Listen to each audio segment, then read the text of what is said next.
Hello നമസ്കാരം. മണിച്ചിത്രത്താഴ് എന്ന ചിത്രത്തിൻ്റെ മൂന്നാം ദിവസത്തെ കേരള ബോക്സ് ഓഫീസ് കളക്ഷൻ റിപ്പോർട്ടാണ് ഇന്നൊരു വീഡിയോയിൽ ഉൾപ്പെടുത്തിയിരിക്കുന്നത്.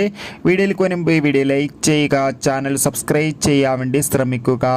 മോഹൻലാൽ, ശോഭന, സുരേഷ് ഗോപി, ഇന്നസെൻ്റ് എന്നൊക്കെ പ്രധാന കഥാപാത്രങ്ങളായെത്തിയ ചിത്രമായിരുന്നു മണിച്ചിത്രത്താഴ്.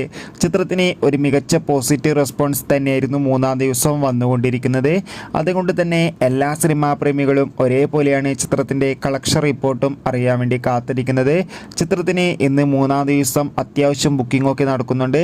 അതുകൊണ്ട് തന്നെ 30-40 ലക്ഷത്തിൻ്റെ അടുത്തെങ്കിലും ഇന്ന് കേരളത്തിൽ നിന്ന് കളക്ഷൻ ലഭിക്കുമെന്നാണ് ട്രാക്കിംഗ് റിപ്പോർട്ടുകൾ സൂചിപ്പിക്കുന്നത്. എന്തായാലും നമുക്ക് കാത്തിരിക്കാം. മണിച്ചിത്രത്താഴ് എന്ന ചിത്രത്തിൻ്റെ കൂടുതൽ അപ്ഡേഷൻ അറിയാൻ വേണ്ടി ചിത്രം കണ്ടവരുടെ അഭിപ്രായം കമൻറ്റ് ചെയ്യുക. ഈ വരുന്ന ഓഗസ്റ്റ് സെപ്റ്റംബർ മാസത്തിൽ ധാരാളം ചിത്രങ്ങൾ OTT റിലീസ് ചെയ്യാൻ പോവുകയാണ്. ചാനൽ പരിശോധിച്ചാൽ നിങ്ങൾക്ക് ആ വീഡിയോയും കാണാം. ബൈ.